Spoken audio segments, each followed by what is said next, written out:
the financial sector and fintech companies in general really as a regulated industry, it does tend to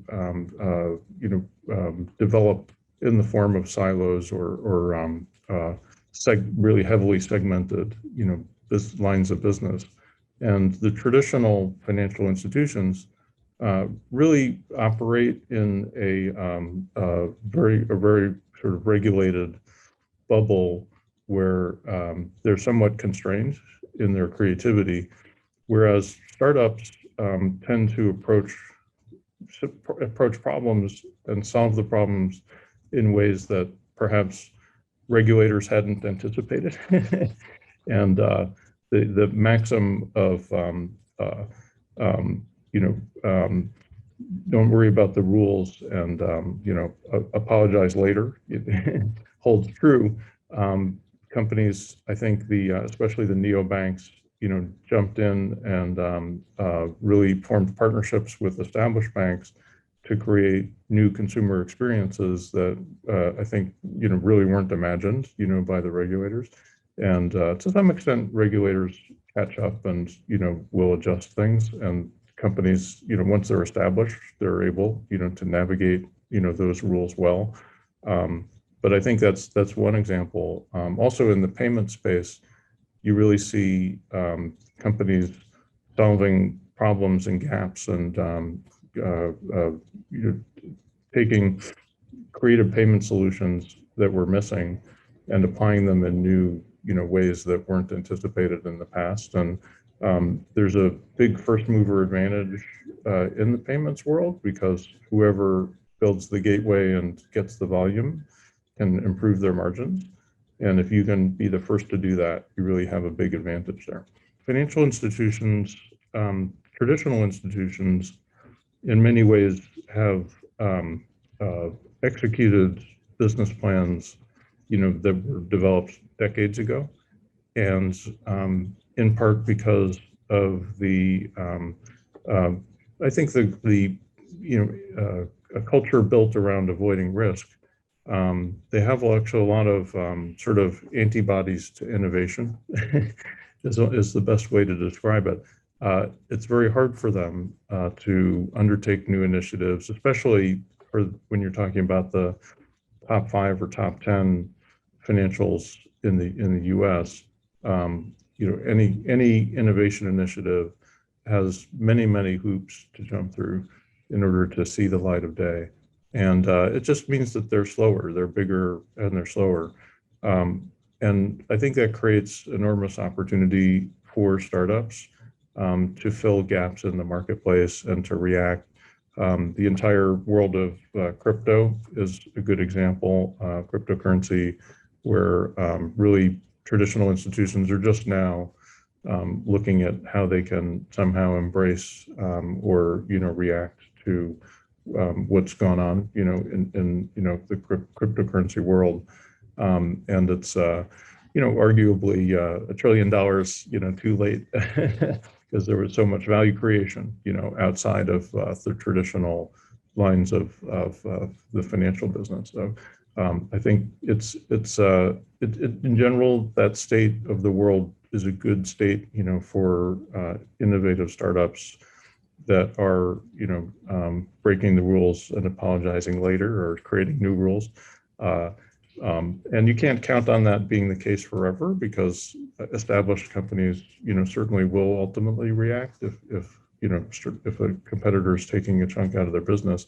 And in that sense, it's often a race to get established, build your customer base, and build momentum in your own business before competitors can react. Yeah, I do think regulation to some extent is playing, regulators are playing catch up, and to a significant extent, regulation is coming. And again, the world of cryptocurrency is a good example, because regulators have the startups actually have sought out guidance from regulators in many cases, and it was slow, to even get guidance that companies were asking for, and ultimately once it came out, it actually created more kind of guide rails for companies to follow when doing initial coin offerings and that sort of thing. But in many cases, I think regulators in true greenfield kinds of businesses, it can take many, many years before regulators really, take it seriously or see it as large enough to really focus on it, and that creates a big open space for companies to get established and operate and grow. I think companies like PayPal is a great example because they famously very narrowly interpreted the terms of their credit card processing agreements, and were able to offer their payments service, and really grew to significant scale before they had to form their own gateway and change the structure of that. So it can work very well, but it takes a careful approach in the beginning to set up your service in the right way, make sure that you're steering clear of regulation where you can avoid it or where it's not in conflict with the business, and then run as fast as you can. Data is the kind of lifeblood of a financial business, and in many ways the ability to use predictive analytics to improve marketing, to detect fraud, to improve operations is a core function for any financial business. And fintechs are able to structure their operations from day one to collect data at scale in ways that traditional businesses that operated their own infrastructure found it difficult. So in our portfolio, Smart Asset is a great example. They have 30 million monthly users across all of their products today, and to reach a scale like that, 10 years ago, would have cost 20 times more than the cloud allows them to do, and they can capture a great deal of data to personalize and deliver a very valuable service to consumers. And it's really a business model that's data driven. So today, as a new company, you can put data at the core of your business model, and you can collect data in volumes that were unprecedented only a short time ago. And it's really a vital skill set to have internally to be able to manage and analyze the data you collect. Breaking down fintech into categories, a lot of the attention on fintech companies traditionally has been in the consumer-facing functions like payments, where everybody knows the brands. But I think that much of the value creation has actually been on the infrastructure side. You have companies like Plaid and Synapse who've come along and really by building rails on which to construct financial products has actually accelerated the innovation in the industry quite a bit. There are also, I think, a new crop of vertical fintech companies, as you mentioned, in InsurTech, for example.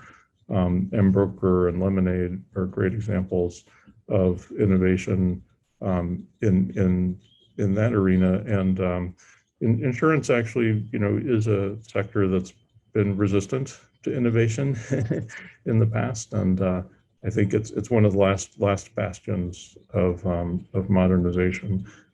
So I think fintech really has graduated into almost really every sector of financial services now has emerging startups and challengers who are redefining the rules of competition, making products that are easier to use, more mobile centric, have fewer barriers for consumers, and are streamlining the entire financial process, from beginning to end.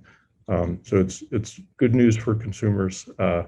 It's a mixed story for established players because they have a rapidly shifting landscape to compete in now.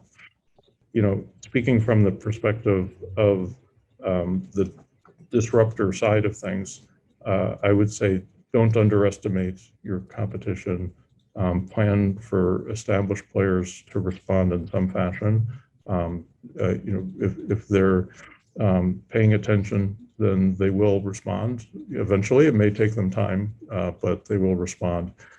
So it's important to build your brand, build distribution channels, move quickly to establish a market position, and build as large a customer base as you can before competition comes around to come at you directly. And if you do that, then you can definitely build a lasting business. I think one of the core learnings or core insights, for many of the upstart disruptors in the fintech world, especially the neobanks, is that the younger consumer really has a preference for a mobile-first, easy-to-use, the digital native financial services customer has a very high expectation for ease of use. And if traditional financial players aren't able or willing to respond to that, then you have a lasting advantage if you can deliver a superior product. That's actually a really important question because many startup strategies are centered around simplification of the user interface and delivering a more natural, intuitive product to a digital native user, and that's definitely can be a very compelling starting point. As we've seen with many of the neobanks. However, if you look at how the neobanks have responded to those early users to give them more of what they were looking for, they're evolving rapidly into very full-featured banking solutions.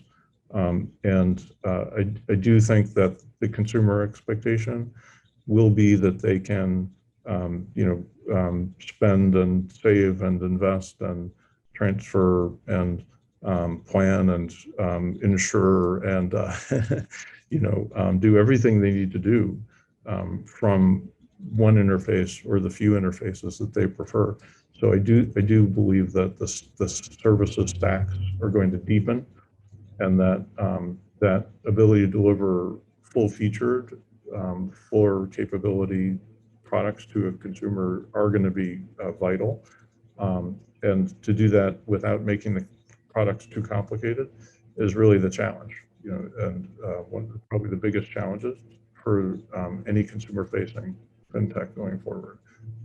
But yeah, the consumer expectations they're high, and they're getting higher from a services standpoint, and it's really important to consider that and to react to that.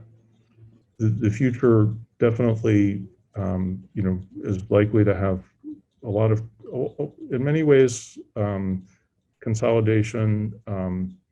People are not going to have 6 different banks they use.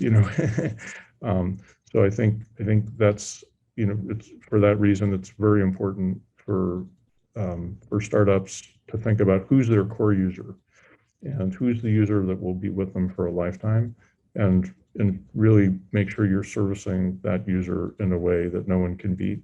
I think in the infrastructure and the Rails side of fintech, and to some extent the payment processing backend,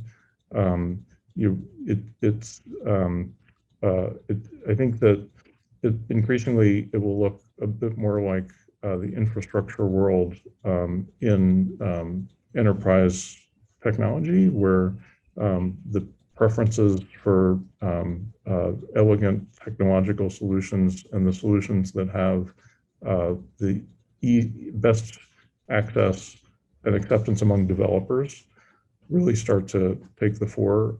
So much like containers, and container technology, has really accelerated adoption of the cloud, and developers and the DevOps community is increasingly, adopting the entire container, their stack around containers.